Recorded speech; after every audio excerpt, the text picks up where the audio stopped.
자, 지금 우리는 계속해서 인간의 죄와 타락, 그리고 그 비참함이 무엇인지를 살펴보고 있습니다. 이 죄인인 인간이 자신의 죄와 비참한 처지를 깨닫는 것은 이 자기 자신의 능력이나 통찰력으로는 불가능한 일입니다. 왜냐하면 이 죄로 타락한 인간은 본성적으로 자신을 의롭게 여기는 성향이 있기 때문입니다. 모든 죄인은 이 자신의 비참함을 인정하지 않을 뿐만 아니라 오히려 자기 자신을 상당히 괜찮은 사람이라고 평가하는 그러한 경향이 있습니다. 물론 그들은 나름대로 자신의 죄에 대해서 알고 있고 자기가 도저히 어찌할 수 없는 한계에 대해서도 어느 정도 인정합니다. 그러나 그들은 하나님에 대해서 죽어있기 때문에 절대 하나님께서 자기를 어떻게 평가하시는지를 알지 못하는 것이죠. 이와 같이 영적으로 맹인이 되어버린 죄인들을 향하여서 하나님의 율법은 그들의 죄와 비참함을 있는 그대로 다 보여주는 절대적인 기준을 제시합니다. 여러분, 율법이 요구하는 바가 무엇이었습니까? 그것은 하나님과 이웃에 대한 완전한 사랑이라고 하였습니다. 하나님은 모든 만물의 창조주요 주권자이시기 때문에 당신의 형상으로 지으신 인간에게 완전한 사랑을 요구하십니다. 인간은 그래서 하나님의 기준에 맞추어서 하나님을 매 순간 완벽하게 사랑해야 하며 또한 자신의 이웃 역시 자기 자신의 몸과 같이 사랑해야 합니다. 그러나 모든 죄인의 본성은 자기 자신만을 죽도록 사랑하는 그런 정욕에 사로잡혀 있으므로 율법이 요구하는 완전한 사랑을 할 수가 없죠. 죄인들은 하나님의 율법 앞에서 절대로 빠져나갈 구멍을 찾을 수가 없으며 장차 그 율법에 따라서 심판받을 때에도 어떤 변명도 할 수 없을 것입니다. 죄인은 율법의 기준을 들을 때에 우리 자신이 참된 사랑을 할 수 없다는 사실을 인정해야 합니다. 율법은 하나님 앞에서 이렇게 죄인들을 겸손하게 만들므로써 그들의 유일한 구원자이신 예수 그리스도를 찾도록 인도합니다. 이처럼 죄인을 겸손하게 낮추고 주님께로 이끄는 것이 바로 율법이 가지고 있는 기능 중에 하나라고 하였습니다. 자, 그러면 여기 이어지고 있는 하이델베르크 요리문답을 살펴보겠습니다. 자, 오늘 우리가 볼 요리문답은 제6문에서 제8문입니다. 네, 제가 먼저 질문하고 여러분께서 답변해 주시기 바랍니다. 자, 6문 질문하겠습니다. 그렇다면 하나님께서 인간을 악하게 만드셨습니까? 결코 그렇지 않습니다. 하나님께서는 선하게 만드셨고 자신의 형상을 따라 의로움과 진정한 거룩함으로 만드셨습니다. 그래서 인간은 창조주이신 하나님을 올바로 알았으며 하나님을 진정으로 사랑할 수 있었고 하나님을 찬양하고 영광 돌리면서 영원한 행복 가운데 하나님과 함께 살 수 있습니다. 자, 질문입니다. 그렇다면 인간 본성의 부패는 어디서부터 온 것입니까? 우리의 첫 번째 부모인 아담과 하와가 낙원에서 불순종하고 타락한 것으로부터 왔습니다. 그로부터 우리의 본성은 극히 부패하게 되었고 그래서 우리는 죄악 중에 잉태되었고 죄 가운데 태어났습니다. 자, 제8문입니다. 인간이 그토록 부패되어서 우리는 완전히 어떤 선한 일도 할 수 없고 모든 악한 일에만 기울어져 있습니까? 예, 성령으로 거듭나지 않는 한 그렇습니다. 아멘. 자, 오늘 이 교리의 내용을 살펴보기에 앞서서 하이델베르크 요리문답의 내용 흐름을 잠시 살펴보겠습니다. 자, 지난주에 보았던 3문에서 5문까지의 말씀은 인간의 전적인 타락과 전적인 무능함에 대해서 말해주었습니다. 이 주제는 죄인의 현재 상태와 처지를 단도직입적으로 말해줌으로써 그들의 마음을 겸손하게 낮추는 것에 중점을 두었다고 했습니다. 그리고 여기에 이어서 이 요리문답은 인간이 왜 이렇게 타락한 존재가 되었는지를 말해주고 있는 것입니다. 인간 타락의 원인을 말해주기 위해서 오늘 요리문답은 인간의 근원까지 거슬러 올라갑니다. 그래서 제6문은 하나님께서 처음 창조하신 인간의 상태가 어떠했는지를 말해주고 있는 것입니다.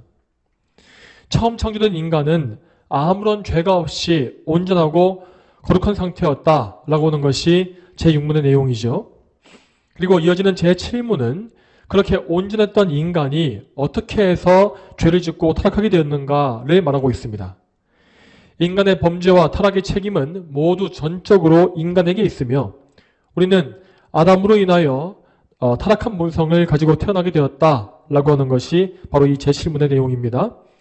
그리고 마지막 이어지는 8문은 인간의 전적인 타락과 그 본성이 어떠한지에 대해서 다시금 강조하고 있습니다. 먼저 오늘 요리문답의 제6문을 살펴보겠습니다.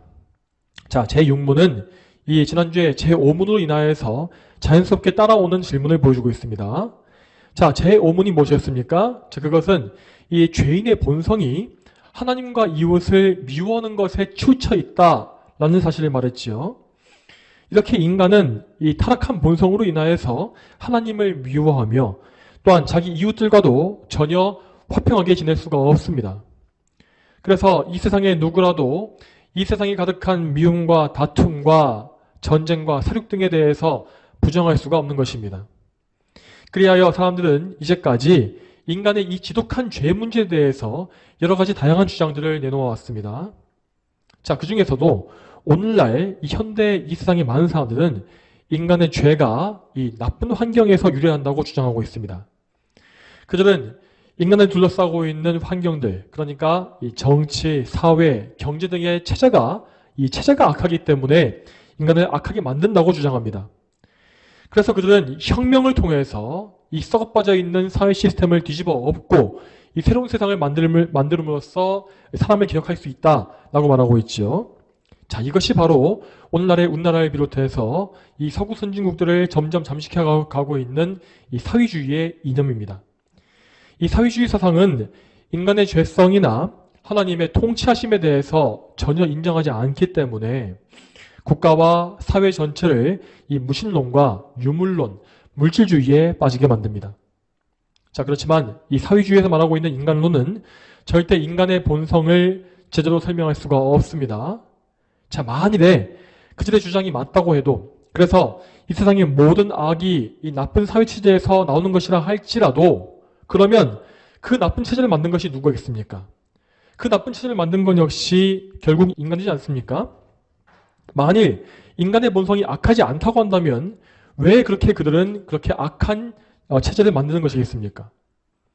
그러므로 아무리 혁명을 일으키고 체제를 뒤엎는다 할지라도 이 또 다른 죄인이 이루게 되는 사회 시스템은 계속해서 똑같은 죄와 문제를 양산할 뿐입니다. 자, 그리고 또 다른 사람들은 인간의 죄를 하나님이 만드신 것이라고 생각하고 있습니다.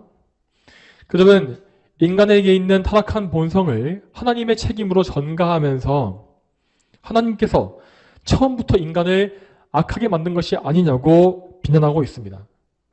그런데 이러한 생각은 어떤 특정한 그룹의 사람들만이 가지고 있는 것이 아닙니다. 이렇게 인간 타락의 책임을 하나님께 전가하는 것은 이 세상의 모든 타락한 죄인이 다 가지고 있는 본성적인 생각입니다. 모든 죄인들은 애초에 자신의 타락성을 인정하려 들지 않을 뿐만 아니라 만일 자신의 죄성을 조금 알게 될지라도 그 본성이 생기게 된 책임을 하나님께 돌리려고 합니다. 그래서 죄인들은 율법에 대해서 듣고 알게 될지라도 절대 자기의 죄인됨을 겸손하게 인정하지 않습니다. 그 대신에 그들은 하나님을 향해서 주먹을 치켜들면서 하나님이 이렇게 우리를 만들어 놓고 왜 우리에게 이런 율법을 요구하고 있느냐라고 적반하장격의 주장을 하곤 합니다.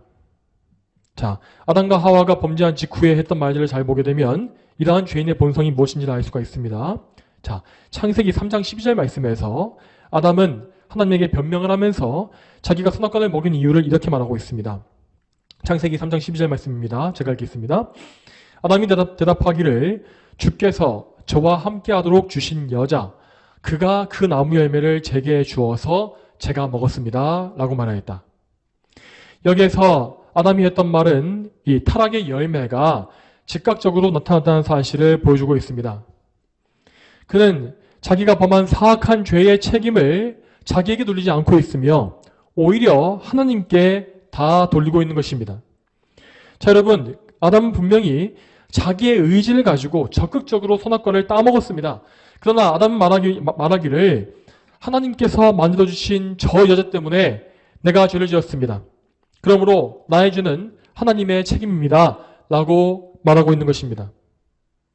이와 같이 추악한 이 본성은 아담에게서부터 시작되어서 그의 후손으로 태어난 모든 사람에게 다 유전되었습니다. 하나님이 나를 이렇게 죄인으로 만드신 것인데 내가 뭘 어떻게 하란 말입니까? 이러한 생각은 정말로 우리를 비롯하여서 모든 사람의 본성 속에 다 들어있는 것입니다. 그렇지만 성경은 이러한 죄인들의 생각이 얼마나 어리석은지를 잘 말해주고 있습니다. 전도서 7장 29절 말씀에 이렇게 되어 있습니다.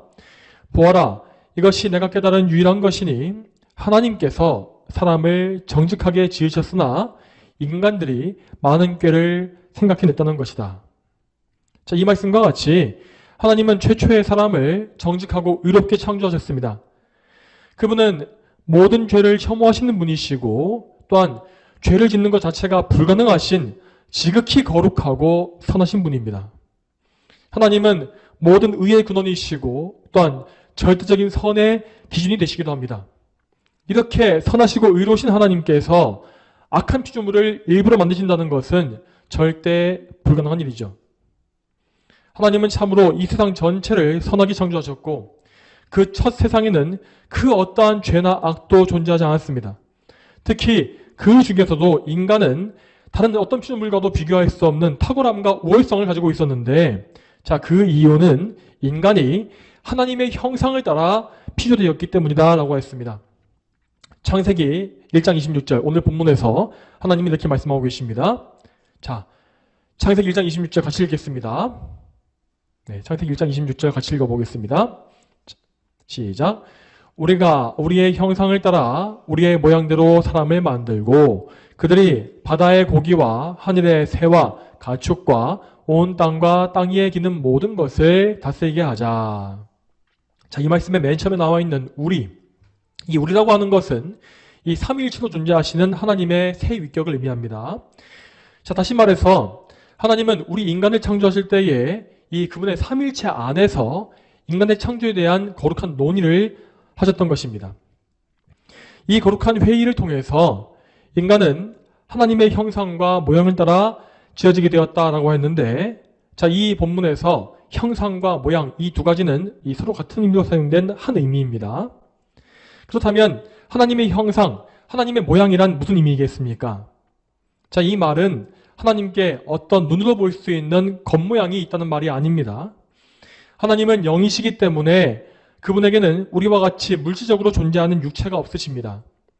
따라서 하나님의 형상이라는 것은 눈에 보이지 아니하는 그분의 속성을 의미합니다. 하나님이 가지고 계신 인격성, 그리고 하나님께서 가지고 계시는 거룩한 성품이 바로 그분의 형상인 것이죠. 이렇게 하나님의 형상을 따라서 창조된 피조물은 오직 인간뿐이라는 사실을 우리는 알아야 합니다. 저 하늘의 천사들은 정말 거룩하고 탁월한 존재가 맞습니다. 하지만 성경에는 천사들이 하나님의 형상으로 지어졌다라고 하는 말씀이 없습니다. 그렇기 때문에 천사들은 하나님을 열심으로 섬길 수는 있지만 하나님과 사랑으로 교제하거나 그분과 동행할 수 있는 존재는 아닌 것이죠.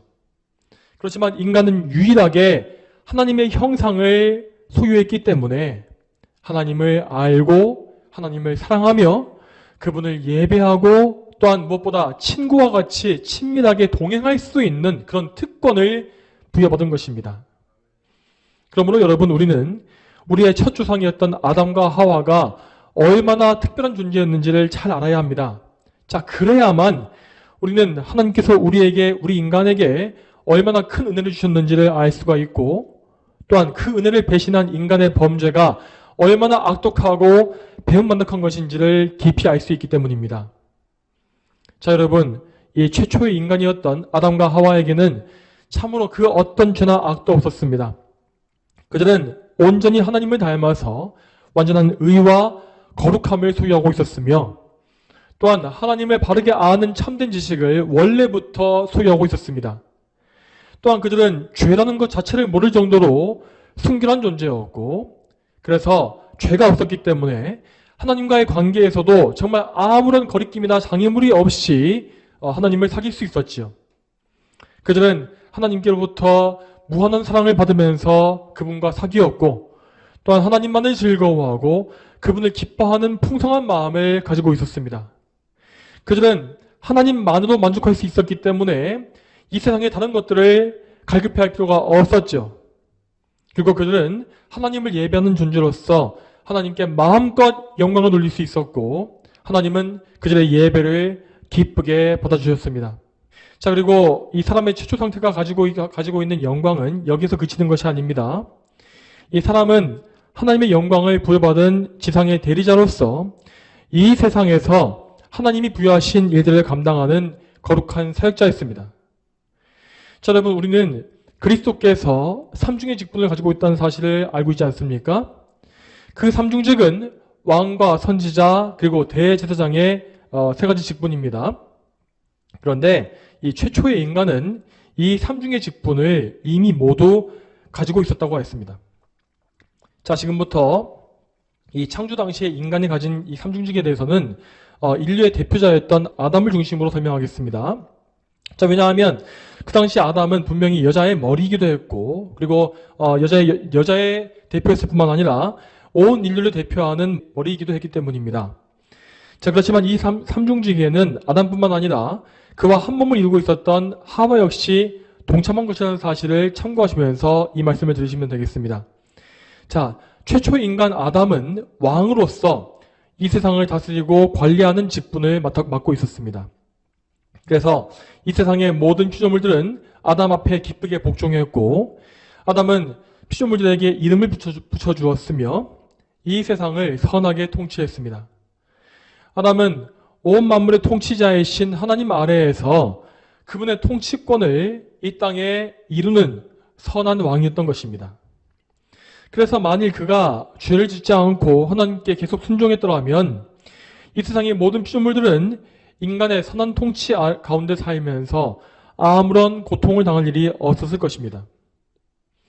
또한 아담은 선지자로서 하나님의 뜻을 온전히 알고 있었으며 하나님과 항시 동행하면서 그분의 말씀을 들으면서 살 수 있었습니다. 그리고 아담은 그의 양심에 하나님의 계명이 온전히 다 기록되어 있었고 그 양심의 말씀에 따라서 정말 전적인 순종의 삶을 살 수 있었죠. 그리고 여자 역시 아담의 곁에서 그와 한 몸을 이룸으로써 이러한 선지자의 직분을 함께 동참하는 영광을 함께 누렸습니다. 자, 그리고 여러분, 아담에게는 이 피조된 세계 전체, 이 세상 전체가 하나님의 계시 그 자체였습니다. 여러분, 지금 우리는 신학적으로 일반 계시와 특별 계시를 나누고 있지 않습니까? 여기에서 일반 계시라는 것은 잘 들으십시오. 이 세상의 만물을 통해서 하나님을 알 수 있는 계시의 지식을 의미합니다. 자, 그렇지만 이 세상은 이미 죄로 인해 오염되었고 또한 이 세상을 볼 수 있는 우리의 영적인 감각 역시 타락하지 않습니까? 그래서 이 일반 계시만 가지고는 하나님을 바르게 알 수가 없는 것입니다. 그래서 하나님은 이 특별한 계시, 특별 계시를 더 허락해 주셔서 우리 죄인을 구원하시기 위한 참된 지식을 우리에게 주신 것입니다. 이 특별 계시는 구약 성경에 나와 있는 환상이나 꿈, 기적 같은 것이 다 포함되어 있고 무엇보다 우리에게 주신 성경의 말씀이 바로 특별 계시라고 말할 수 있습니다. 그래서 지금 우리에게는 하나님을 알고 구원받기 위하여서 이 특별한 계시가 반드시 필요합니다. 그렇지만 최초의 인간은 이 세상 만물에 나타나 있는 일반적인 계시를 통해서도 하나님을 온전히 알 수 있었습니다. 그들은 참으로 영적인 눈이 활짝 열려 있었기 때문에 하늘의 태양을 보거나 또 달과 별을 볼 때에 그 빛을 통해서 하나님의 빛나는 영광을 밝히 볼 수 있었고 또한 피조물들에 기록되어 있는 하나님의 속성과 성품을 명확히 읽어낼 수 있었던 것입니다. 이처럼 창조 당시의 최초의 인간은 모든 면에서 하나님의 계시를 분별할 수 있는 선지자로서의 능력을 가지고 있었던 영광스러운 존재였습니다. 그리고 세 번째, 아담은 제사장으로서 하나님을 온전히 예배할 수 있는 직위에 있었습니다. 그는 그야말로 무지한 상태였기 때문에 하나님을 예배하는 일에 그 어떤 죄의 장애물을 가지지 않고 있었습니다. 그래서 그는 짐승 제물을 잡을 필요도 없었고 속죄의 피 역시 필요하지 않았습니다. 그는 하나님께서 정하신 안식일을 온전히 지켰으며 하나님께 영광 돌리는 참된 예배를 마음껏 드릴 수 있었습니다. 그뿐만 아니라 그의 전체 삶은 그야말로 하나님께 드리는 예배와 같았습니다. 왜냐하면 그는 자신의 전 생애를 통하여서 온전히 하나님께만 영광 돌릴 수 있는 능력을 가지고 있었기 때문입니다. 자, 그러면 이렇게 온전했던 사람이 어떻게 해서 죄를 지을 수 있었던 것이겠습니까? 자, 그 이유는 그들이 하나님께 받은 자유의지를 잘못 사용했기 때문이었습니다. 자, 여러분, 하나님은 우리 인간을 비인격적인 기계나 로봇처럼 창조하신 것이 아니라 이 자유를 가지고 있는 인격체로 창조하신 것입니다. 그래서 하나님은 우리에게 선한 의지를 주셨고, 그래서 인간이 자발적으로 하나님 말씀에 순종하며 살 수 있도록 만드신 것이죠. 여러분, 이 의지에 따라서 하나님은 동산의 모든 것을 사람에게 다 선물로 주시되 단 한 가지 선과 악을 알게 하는 나무의 열매를 금지하신 것입니다. 자, 이것이 우리의 첫 조상에게 주어졌던 유일한 계명이었습니다. 하나님은 이 계명을 통해서 아담을 선하게 시험하셨고 그 말씀에 순종하는 것을 조건으로 하여서 영원한 생명이나 혹은 영원한 사망을 정하셨습니다. 그러나 아담은 분명히 이때에 하나님의 계명에 순종하는 데에 아무런 어려움이 없었고 또한 어쩔 수 없이 죄를 지을 수밖에 없는 연약한 존재도 아니었습니다. 그러나 그에게는 하나님이 주신 완전한 자유의지가 있었기 때문에 그는 죄를 짓고 타락할 가능성 역시 그 안에 가지고 있었던 것이지요. 자, 이 내용을 모두 정리해 보자면 하나님은 분명히 최초의 인간을 선하게 창조하신 것이고 그들은 죄를 짓지 않고 하나님께 완벽하게 순종할 수 있는 능력을 다 이미 받은 상태였습니다. 그러므로 죄인은 그 어떤 면에서도 하나님께 죄의 책임을 전가할 수 없습니다. 이것이 명백한 성경의 진리입니다. 자, 그렇지만 제가 이런 성경의 진리를 말해준다 할지라도 이것을 듣는 죄인들은 끝까지 자기 책임을 회피하려 합니다. 그래서 또 다른 사람들은 죄의 책임을 마귀에게 돌리는 것을 볼 수 있습니다. 자, 이러한 생각, 마귀에게 죄의 책임을 전가하는 생각은 이 최초의 범죄 이후에 하와의 말에서 잘 드러나고 있습니다. 창세기 3장 13절 말씀을 보겠습니다. 창세기 3장 13절 말씀에 제가 읽겠습니다. 여호와 하나님께서 여자에게 내가 한 이 일이 무엇이냐 라고 물으시자 여자가 대답하기를 뱀이 저를 속여 제가 먹었습니다 라고 말하였다. 자, 하와의 이 말은 꽤나 그럴듯해 보이는 핑계였습니다. 자, 왜냐하면 마귀는 뱀을 통해서 하와를 유혹한 것이고 하와는 그 말에 속았기 때문에 죄를 지은 것이기 때문입니다. 자, 그렇지만 인간이 지은 죄의 책임은 절대 이 뱀이나 마귀에게 있는 것이 아닙니다. 물론 마귀는 뱀을 통해서 그 범죄의 발단, 그 요인을 제공한 것은 맞습니다. 그러나 마귀가 제 아무리 간교하고 큰 능력을 갖추고 있다 할지라도 그는 절대로 최초의 인간이었던 아담과 하와를 죄짓게끔 강요할 수 없었다는 사실을 우리는 알아야 합니다. 앞서 말씀드린 바와 같이 아담과 하와는 원래부터 의로운 존재로서 자유롭게 선을 향할 수 있는 존귀한 자였습니다. 자, 지금의 우리 죄인들은 선을 향할 수가 없고 오직 죄를 지을 자유만 갖고 있지만 아담은 마음만 먹으면 얼마든지 아무런 힘도 들이지 않고 아무런 노력도 들이지 않고 선을 향할 수 있었던 것입니다. 다시 말해서 아담과 하와가 이 뱀의 유혹을 이기는 것은 정말로 전혀 힘든 일이 아니었던 것입니다. 그들은 그의 유혹과 죄를 이길 힘이 없어서 걸려 넘어진 것이 아니었습니다. 그들은 자신의 의지를 가지고 정상적인 판단력을 가지고 뱀의 말을 듣기로 선택했고 또한 의지적으로 하나님을 의심했으며 그래서 강한 의지를 가지고 하나님보다 높아지겠다고 하는 결심을 한 상태에서 금지된 열매를 먹기에 이른 것입니다. 그야말로 그들은 자율적으로 자기의 의지를 가지고 하나님께 반역하는 것을 선택했습니다. 그러므로 아담의 이 죄는 결코 사소한 죄가 아닙니다. 자, 그의 죄는 물론 외형적으로 단지 과일 한 가지를 따먹은 그것이었습니다. 하지만 그 사소히 보이는 죄 안에는 하나님에 대한 가장 악독한 반역과 교만함이 내포되어 있는 것입니다. 따라서 아담의 이 죄는 절대 누구에게도 핑계댈 수가 없는 것입니다. 인간 본성의 부패는 오직 인간의 불순종과 범죄에서 나온 것이며 인간에게만 전적인 책임이 다 있는 것입니다. 자, 하지만 여기서 또 한 가지를 말씀드리자면 어떤 사람은 예전론을 들먹거리면서 하나님이 인간의 범죄를 예정하신 것이기 때문에 우리가 어쩔 수 없이 죄를 지을 수밖에 없지 않냐라고 말합니다. 하지만 그런 생각 역시 전혀 사실이 아닙니다. 왜냐하면 하나님의 예정하심이라는 것은 인간의 의지를 절대 강제로 강요해서 움직이는 것이 아니기 때문입니다.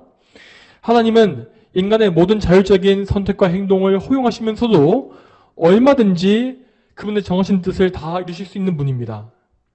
물론 하나님은 그분의 예정 가운데에서 아담과 하와의 범죄를 예정하신 것이 맞습니다. 하지만 그 가운데 아담은 하나님의 예정에 의해서 강제적으로 죄를 지은 것이 아니라 자기의 자율적인 의지와 선택에 따라서 죄를 짓고 하나님께 반역한 것입니다. 따라서 다시 말씀드리지만 인간의 죄와 타락의 책임은 전적으로 인간에게만 있는 것이 맞습니다. 자, 그렇다면 아담의 이 한 범죄는 어떻게 우리 인류 전체를 다 타락하게 만든 것일까요? 이에 대해서는 다음으로 이어지는 제 질문의 내용을 봐야 할 것입니다. 제 질문을 다시 한번 읽겠습니다. 네, 제가 읽겠습니다. 그렇다면 인간 본성의 부패는 어디에서부터 온 것입니까? 우리의 첫 번째 부모인 아담과 하와가 낙원에서 불순종하고 타락한 것으로부터 왔습니다. 그로부터 우리의 본성은 극히 부패하게 되었고 그래서 우리는 죄악 중에 잉태되었고 죄 가운데 태어났습니다. 자, 여러분, 이 세상의 많은 죄인들은 이 원죄의 교리에 대해서 매우 강한 반항심을 가지고 있습니다. 그들은 아담 한 사람의 죄 때문에 모든 인류가 다 멸망하는 것을 대단히 불합리하다고 주장합니다. 물론 우리 인간의 관점에서는 그 말이 맞습니다. 그렇지만 죄인들은 하나님께서 아담에게 부여하신 위치와 역할이 무엇인지를 잘 모르기 때문에 이러한 주장을 하고 있는 것입니다. 여러분, 우리는 하나님께서 이 첫사람 아담에게 모든 인류의 머리, 곧 대표자의 신분을 부여하셨다는 사실을 알아야 합니다. 이 대표성의 원리는 로마서 5장의 말씀에 잘 나와 있습니다. 우선 이에 대해서 로마서 5장 12절의 말씀을 같이 보겠습니다. 이러므로 한 사람으로 말미암아 죄가 세상에 들어오고 그 죄로 말미암아 사망이 들어왔으며 그리하여 사망이 모든 사람에게 이르렀으니 이는 모든 이들이 죄를 지었기 때문이다. 아멘. 자, 이 말씀은 분명히 이 한 사람으로 말미암아 모든 죄가 이 세상에 들어왔다라고 말씀합니다. 자, 이 말씀과 같이 한 사람, 아담의 범죄는 이 세상과 이 세상의 인류를 다 타락하게 만든 것입니다. 그 이유는 아담이 그의 후손으로 나오게 될 모든 인류의 대표였기 때문이죠. 이 대표성의 원리는 이 말씀에 이어지고 있는 로마서 5장 18절과 19절에서 더 잘 나오고 있습니다. 자, 로마서 5장 18절과 19절 말씀, 이 말씀은 제가 읽겠습니다. 자, 그러므로 한 범죄로 말미암아 모든 사람이 정죄에 이른 것과 같이 한 의로운 행동으로 말미암아 모든 사람이 의롭다 하심 받아 생명이 이르렀다. 한 사람의 불순종으로 말미암아 많은 사람이 죄인 된 것과 같이 한 사람의 순종으로 말미암아 많은 사람이 의인이 될 것이다. 자, 여기에는 아담 한 사람의 범죄로 말미암아서 범죄와 불순종이 모든 사람을 죄인으로 만든 대표성의 원리가 분명히 나와 있습니다. 자, 이것이 바로 하나님이 창조 때에 정해놓으신 법칙이었습니다. 자, 지난 시간에 우리는 아담이 하나님과 맺었던 행위언약에 대해서 배운 바 있지 않습니까? 이 행위언약은 아담의 순종을 조건으로 하는 것으로서 아담 한 사람뿐만 아니라 모든 인류를 다 포함하는 거대한 언약이라고 하였습니다. 그러므로 그의 불순종은 모든 사람을 다 사망에 이르게 하고 그의 순종은 모든 사람을 영생에 이르도록 하는 것이었습니다. 아담은 물론 이 사실을 다 알고 있었습니다. 하지만 그럼에도 불구하고 정말 무책임하게 범죄와 반역의 길을 택하고 만 것입니다. 말하자면 우리는 아담 안에서 그와 함께 범죄하고 함께 타락하여 정죄에 이미 그때 이른 것이죠. 자, 그리고 제 질문의 마지막 문장에는 이런 교리가 나오고 있습니다. 자, 제 질문의 마지막 문장 보겠습니다. 그래서 우리는 죄악 중에 잉태되었고 죄 가운데 태어났습니다. 자, 이것은 아담의 죄성이 그의 후손에게 계속해서 전가되어 왔던 원리를 보여주고 있습니다. 자, 여러분, 우리에게 전가되고 있는 아담의 죄는 오직 그가 지은 첫 범죄인 원죄 하나입니다. 아담이 자기의 생애에서 원죄 이후에 지었던 모든 죄는 우리에게 전가되는 것이 아닙니다. 자, 왜냐하면 아담이 인류의 대표자의 신분으로서 지은 죄가 오직 선악과를 먹은 이 죄 한 개뿐이기 때문이죠. 아담은 이 원죄를 범한 이후에 인류의 대표로서의 이 직위를 상실하고 타락과 죄의 길을 가게 되었습니다. 자, 그런데 이 원죄는 먼저 아담과 하와를 죄로 인해 죽게 만들었고 또한 그의 자손들에게 대대로 유전되게 되었습니다. 여러분, 그러므로 우리 부모들이 자녀에게 물려주는 것은 단지 그가 가진 육체적인 형질만이 아닙니다. 이 세상의 모든 부모들은 자신이 아담에게서 물려받은 원죄를 자기 자녀에게 고스란히 물려주게 되었습니다. 죄로 오염된 인간은 계속해서 똑같이 더러운 죄인만을 낳고 또 낳게 된 것이죠. 이에 대해서 성경은 이렇게 말씀하고 있습니다. 욥기 14장 4절 말씀에 누가 더러운 것에서 깨끗한 것을 낼 수 있겠습니까? 한 사람도 없습니다. 아멘. 자, 그러므로 모든 죄인에게는 이 죄성이 보편적으로 다 존재하게 되었습니다. 모든 인간은 죄로 말미암아 똑같이 다 타락하고 부패했으며 죄와 사망 그리고 마귀의 노예로 태어나서 평생을 노예로 살다가 죽게 되었습니다. 인간이 부여받은 하나님의 형상은 크게 훼손되어서 원래의 기능을 다 하지 못하게 되었습니다. 여러분, 이 죄인에게서 하나님의 형상이 망가졌다는 사실을 설명하기 위해서 우리는 앞에서 보았던 삼중직을 다시 생각해 볼 필요가 있습니다. 자, 여러분, 아담의 후손으로 태어난 모든 인류는 그의 타락에도 불구하고 여전히 피조물 중에서 독보적인 위치를 차지하고 있지 않습니까? 자, 왜냐하면 인간에게는 여전히 하나님의 형상이 남아있기 때문입니다. 자, 하지만 죄인은 삼중직분의 관점에서 보면 정말 형편없는 죄인으로 타락하고 말았습니다. 먼저 첫 번째, 왕위 직분에서 인간은 지금 이 세상을 정말 악하게 통치하고 있습니다. 죄인들의 악한 통치 때문에 이 세상의 모든 피조물들은 정말 비참하게 억눌리고 신음하고 있죠.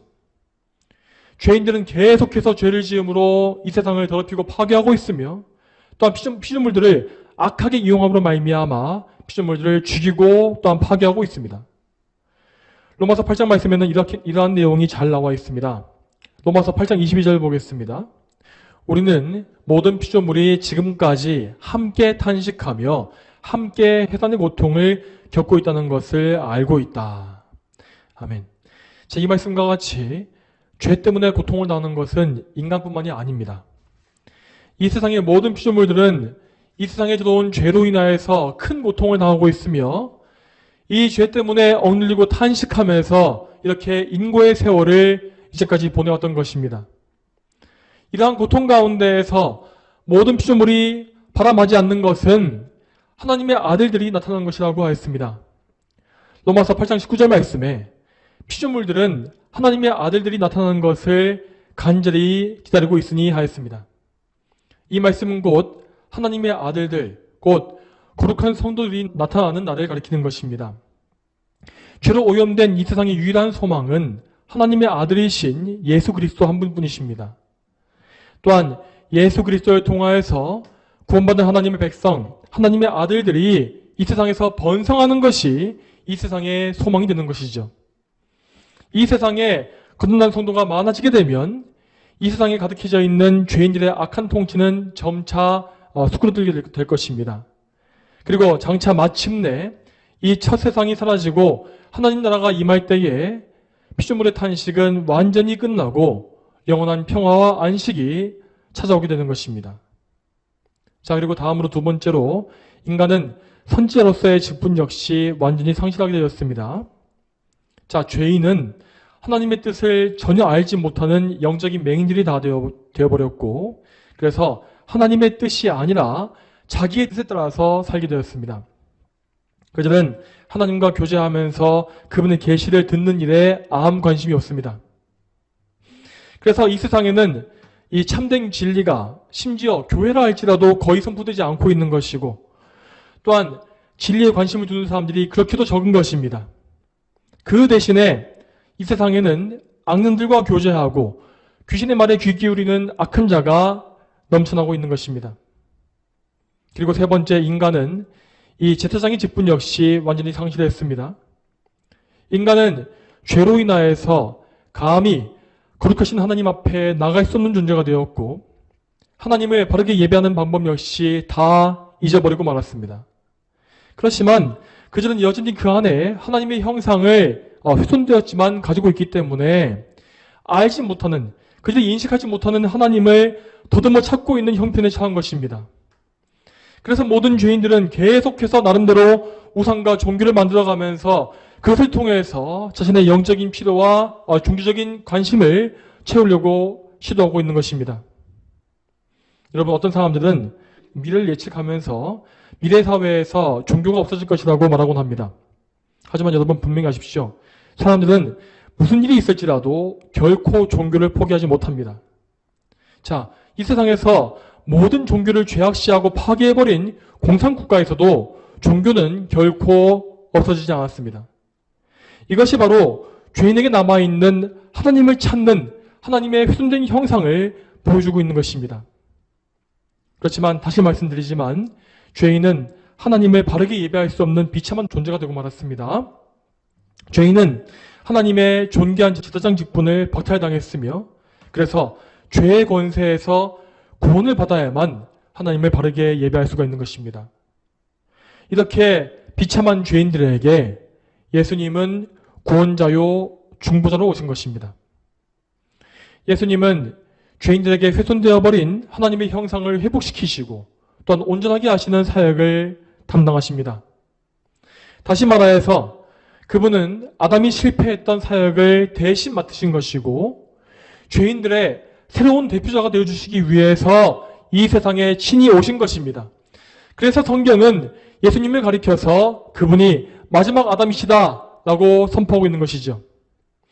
하나님은 그분의 예정하심 가운데에서 당신의 거룩한 백성을 선택하셨고, 또한 그들을 자기 죄에서 구원하시기 위해서 언약의 머리 예수 그리스도를 세워주셨습니다. 그리하여 예수님은 영원전에, 이 세상이 지어지기도 전에 그분의 백성을 대표하여 하나님과 언약을 맺으신 것이고, 그 언약에 따라서 마지막 아담의 직무를 행하시기 위해서 이 세상에 강림하신 것입니다. 자, 이제 마지막으로 제8문을 보겠습니다. 제8문 제가 읽겠습니다. 인간이 그토록 부패하여서 우리는 완전히 어떤 선한 일도 할 수 없고 모든 악한 일에만 기울어져 있습니까? 예, 성령으로 거듭나지 않는 한 그렇습니다. 자, 여기에는 이 마지막 아담이신 예수님께서 우리를 구원하시는 방법이 나와 있습니다. 예수님께서 마지막 아담으로서 하시는 일은 우리 안에 훼손되어진 하나님의 형상을 회복하시는 것이라 했습니다. 그분은 이에 대해서 먼저 온전한 삼중 직분을 담당하심으로써 우리를 위한 왕과 대제사장, 선지자의 직무를 행하시고 그것을 우리에게 적용하십니다. 또한 그분은 성령으로 우리를 거듭나게 하신다고 하였는데, 이렇게 거듭난 성도들은 성령으로 말미암아 예수 그리스도와 우리의 구원자의 중보자이신 예수 그리스도와 연합의 관계에 들어가게 되는 것입니다. 성도 여러분, 우리는 절대 스스로 하나님의 형상을 스스로의 힘으로 회복할 수가 없습니다. 우리는 오직 예수님과 연합됨을 통하여서 예수님 안에 있어야 하고, 그렇게 예수님 안에 있을 때에만 하나님의 온전한 형상을 그분께로부터 받게 되는 것입니다. 이렇게 성도들이 거듭나서 예수님 안에 거하는 이것에 대해서 성경은 이렇게 말씀하고 있습니다. 골로새서 3장 10절 말씀을 보겠습니다. 자, 이 말씀에 이렇게 되어 있습니다. 새 사람을 입어라. 이 새 사람은 자기를 창조하신 분의 형상을 따라 지식에까지 새롭게 되는 자이다 하였습니다. 자, 여러분, 이것이 바로 우리가 하나님 앞에 살 수 있는 유일한 길을 보여주고 있습니다. 우리는 절대 우리 자신의 의지나 노력으로서 새로운 삶을 살 수가 없습니다. 죄인의 본성은 절대 하나님의 영광을 추구하지 아니하며 또한 하나님을 사랑할 수 없습니다. 하나님의 엄중한 율법 앞에서 우리는 그저 우리 자신의 무능력과 타락성만을 더욱더 발견할 것입니다. 그러므로 우리는 오직 우리 언약의 대표자 되시는 예수 그리스도를 찾고 그분을 믿어야 합니다. 성령으로 거듭나서 예수 그리스도와 연합하며 그분 안에서 하나님의 형상을 회복하는 것, 이것만이 우리가 창조된 목적에 따라서 살 수 있는 유일한 길입니다. 자, 마지막으로 오늘 말씀에서 우리에게 적용할 수 있는 것 한 가지를 말씀드리고 말씀을 마치겠습니다. 여러분, 우리는 오직 하나님을 즐거워하며 하나님에게만 집중하는 삶을 추구해야 합니다. 이것은 우리의 노력을 통해서 되는 일이 아니라 오직 기도와 말씀으로써 하나님께 의지할 때에만 되는 것입니다. 기도를 통해서 하나님께 간절히 매달리고 의지하며 또한 말씀을 통해서 하나님을 더 알아가야만 우리는 하나님께 집중된 삶을 살 수가 있습니다. 이렇게 하나님께만 집중하지 않으면 우리는 반드시 하나님이 아닌 다른 것에 몰두하고 그것에 우리의 마음을 빼앗기게 되어 있습니다. 자, 왜냐하면 인간은 자기의 공허한 마음을 채울 만한 무언가를 항상 필요로 하기 때문입니다. 이것이 바로 우리에게 하나님의 형상이 남아있기 때문에 나타나고 있는 증상인 것이죠. 그래서 우리는 하나님께 집중하지 않을 때에 자꾸만 이 세상의 다른 것들을 찾게 되어 있습니다. 이 세상의 온갖 오락과 즐거움과 육신의 정욕과 부와 명예 등등을 좇게 되어 있는 것입니다. 그렇지만 하나님이 아닌 다른 것을 찾게 되면 우리가 그것에 몰두하면 몰두할수록 더 많은 것을 얻으면 얻을수록 더 공허하고 더 큰 그런 불안감과 공포를 느끼게 될 것입니다. 우리는 절대로 하나님이 아닌 다른 것에서 만족을 얻을 수 없습니다. 오히려 그러한 것들은 우리를 더욱더 목마르게 만들고 더 공허하고 텅 비게 만들며 비참하게 만들 것입니다.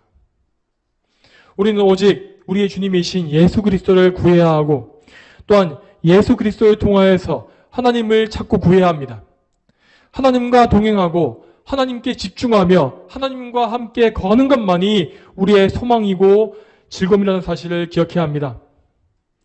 또한 예수님 안에서 하나님을 사랑하기 위해서 그분의 계명에 순종하는 것, 이것이 우리 삶의 목적이 되어야 할 것입니다.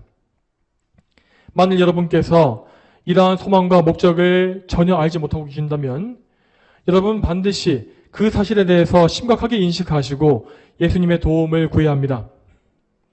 하나님을 즐거워하는 것이 무엇인지 전혀 모르고 있다면 여러분은 지금 거듭난 성도가 된 것이 아니기 때문입니다. 그러므로 사랑하는 여러분, 부디 하나님 한 분만을 찾고 구하십시오. 여러분의 삶 속에서 하나님 외에 찾고 구하고 있는 모든 즐거움을 하나하나 끊어가십시오.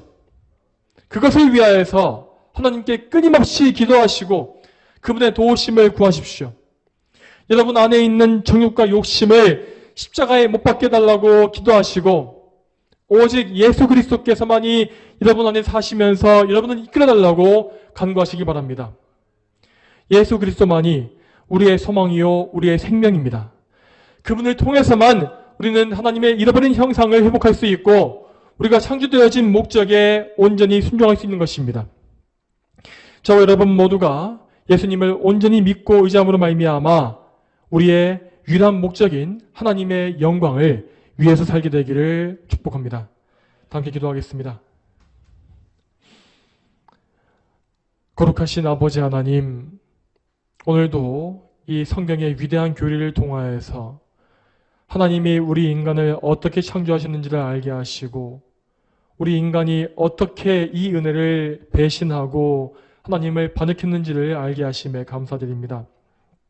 하나님, 참으로 우리는 이렇게 아담 안에서 함께 타락하고 범죄하게 되었기 때문에 참으로 하나님께서 우리를 거듭나게 하셔서 새로운 피조물이 되게 하지 아니하시면 절대로 하나님의 형상을 회복할 수가 없고 하나님을 온전히 섬길 수가 없습니다.